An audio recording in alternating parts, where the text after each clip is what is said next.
Today, I want to speak directly to those of you who have grown up feeling unseen, unheard, or even misunderstood by the very people who were meant to guide and nurture you. Sometimes the ones who brought us into this world were not equipped emotionally to lead us in the way we needed. And when that happens, it leaves deep wounds.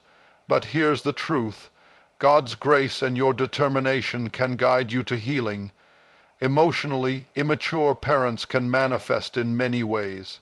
They may not intend to hurt us, yet their inability to process their own emotions or understand ours creates gaps in our childhood, gaps that can echo into our adult lives. Recognizing these signs is the first step toward freedom, because you cannot heal from what you cannot name. The first sign is conditional love. When love is given only when expectations are met, it leaves children feeling they must earn worthiness. You may have learned early on that your achievements determined your value, rather than your inherent identity as a beloved child of God. Healing begins when you recognize that your worth is innate, not contingent on performance, and that God's love for you is unshakable. The second sign is avoidance of conflict. Emotionally immature parents often shut down, deny, or run from difficult conversations. Their silence becomes a barrier, leaving children confused or responsible for managing adult emotions. Learning to communicate healthily as an adult, seeking therapy, or even safe mentorship can help you rewrite the narrative and build boundaries that protect your heart.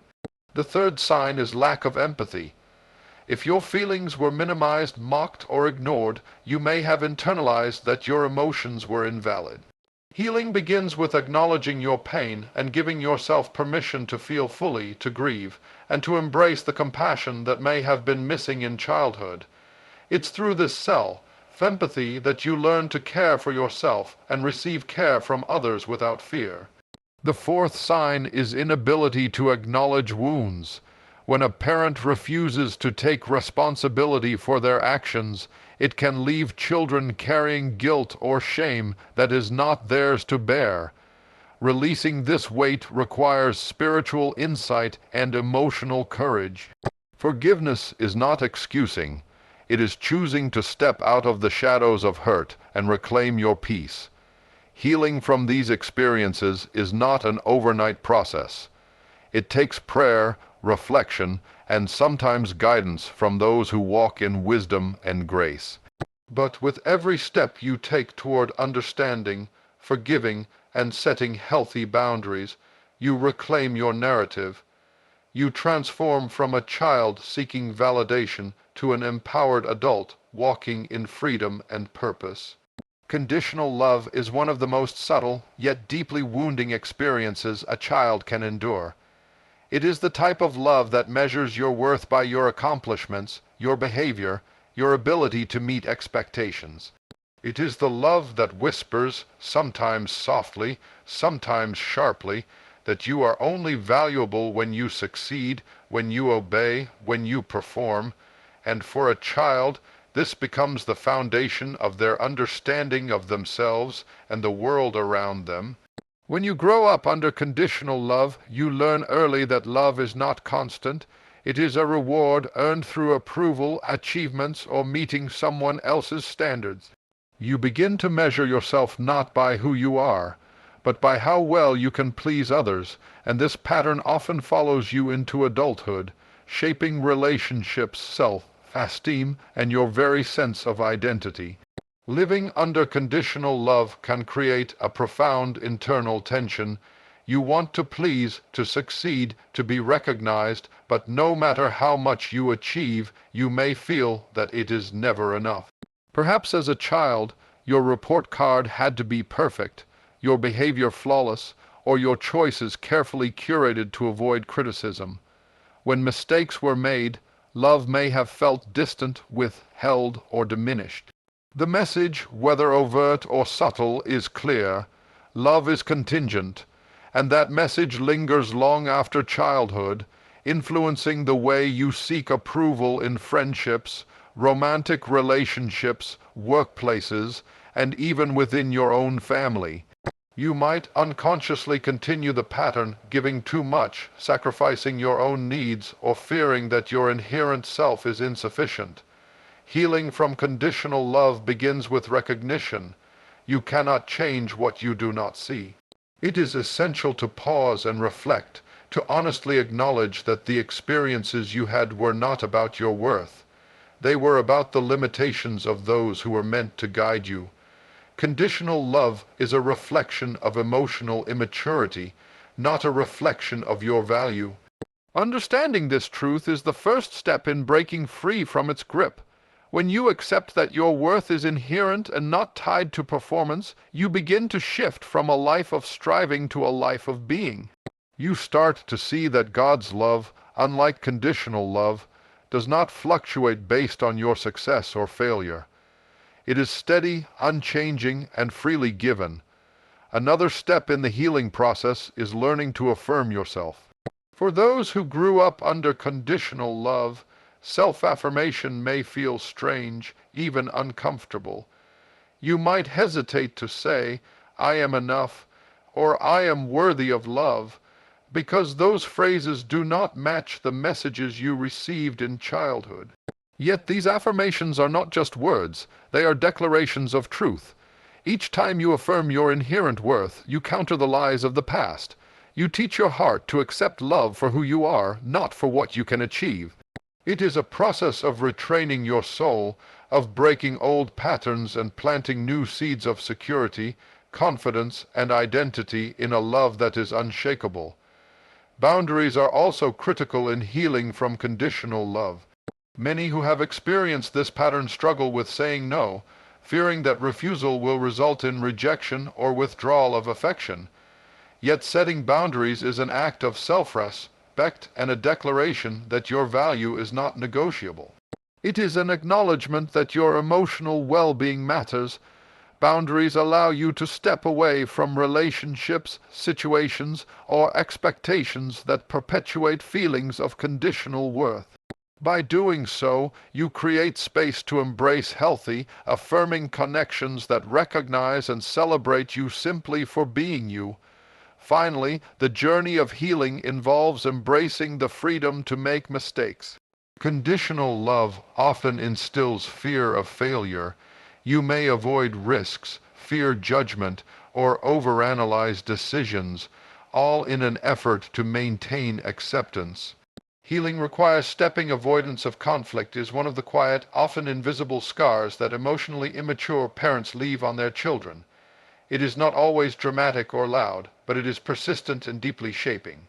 When a parent consistently avoids confrontation, denies difficult feelings, or refuses to address tension, the child grows up learning that their voice is not safe, that their feelings are secondary, and that discomfort is something to be hidden rather than expressed. Children raised in this environment may internalize the belief that their needs do not matter, or that speaking up will only create danger or disappointment. Over time, this avoidance of conflict becomes an internalized blueprint for interacting with the world. Silence, withdrawal, and self-suppression become survival mechanisms rather than the healthy engagement with emotions and relationships that every child deserves. When conflict is avoided, children are left to navigate emotional ambiguity on their own. They may witness anger or frustration that is masked by smiles or quietness, leaving them confused about how feelings should be expressed.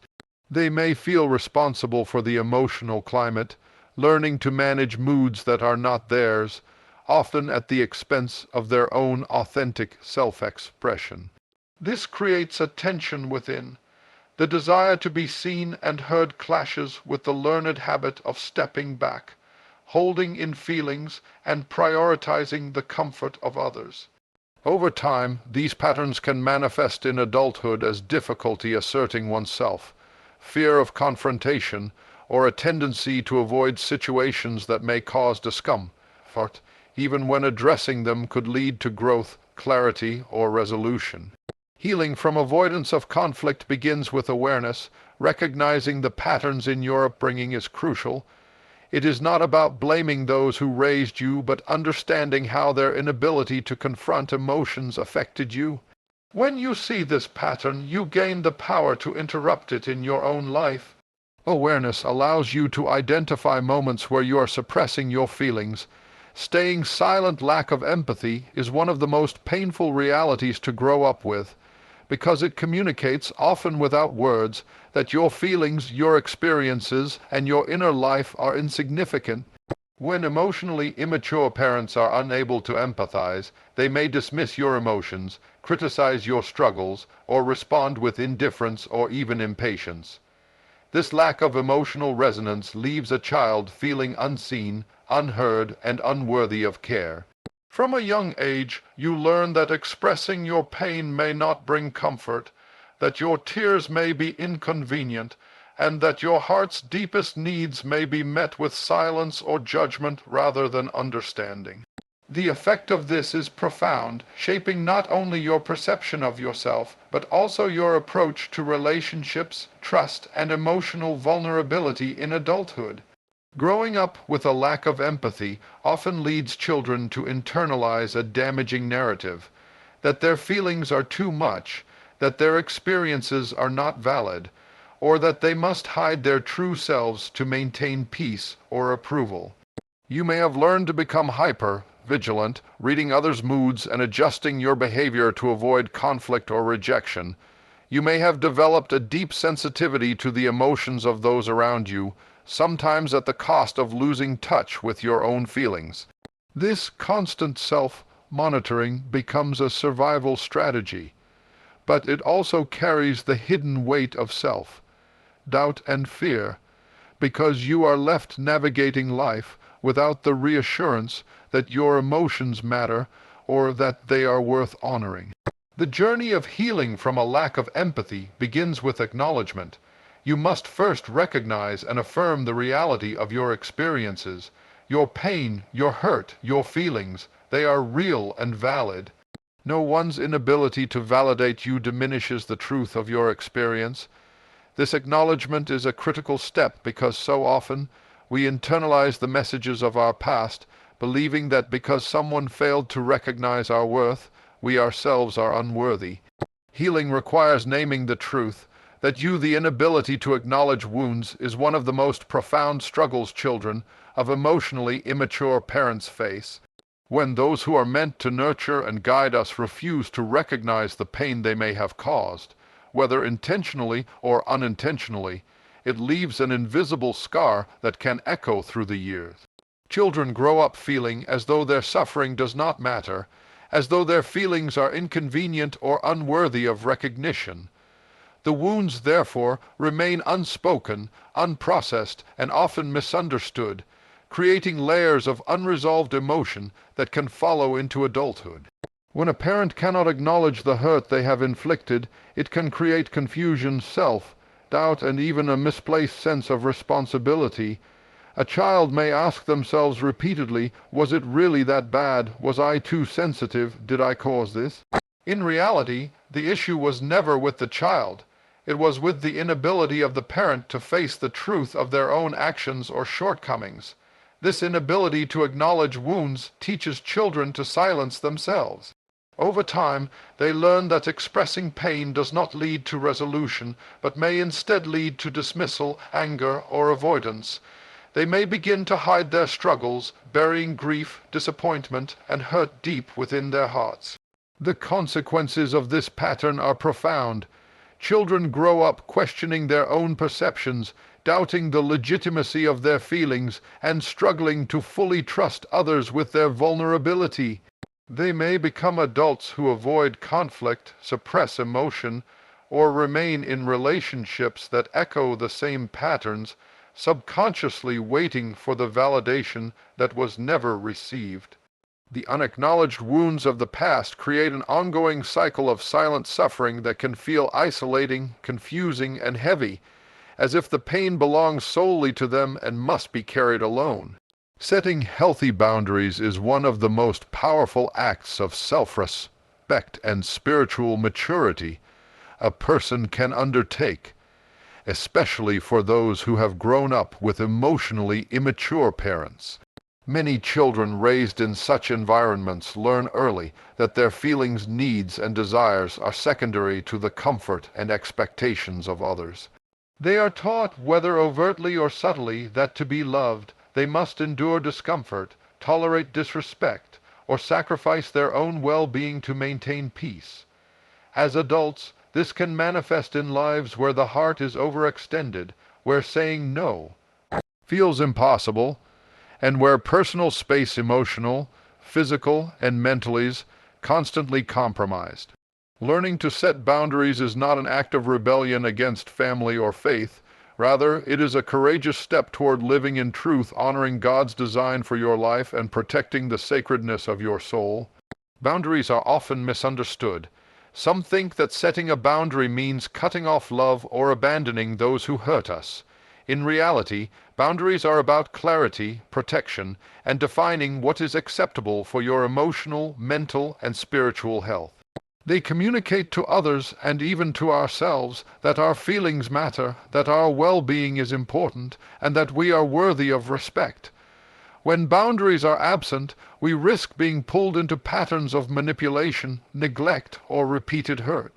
We may overgive, overcompensate, or tolerate behavior that diminishes our self-worth, all in the name of love or duty. But true love does not demand self-destruction. It thrives in environments where respect and accountability are present. The first step in establishing healthy boundaries is self-awareness. You must recognize where your limits lie, what triggers your pain, and where your heart becomes vulnerable to being wounded or taken advantage of. This requires honest reflection, sometimes uncomfortable self-examination, and a willingness to face truths that may have been ignored for years. Ask yourself, what drains my energy? What makes me feel unsafe, undervalued, or unheard? What situations consistently leave me feeling depleted or resentful? By answering these questions, you begin to map the areas in your life that need protection and define the line between what is healthy and what is harmful.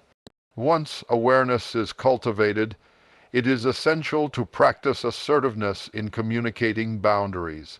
This does not mean responding with anger or aggression, but reclaiming your narrative is one of the most transformative acts you can undertake in your journey toward emotional and spiritual freedom. For those who grew up with emotionally immature parents, the story of your life may have been written in ways that left you feeling powerless, silenced, or invisible. You may have internalized narratives of unworthiness, inadequacy, or the belief that your voice did not matter. Perhaps you were taught, whether explicitly or implicitly, that your experiences, thoughts, or emotions were less important than maintaining peace or meeting the expectations of others.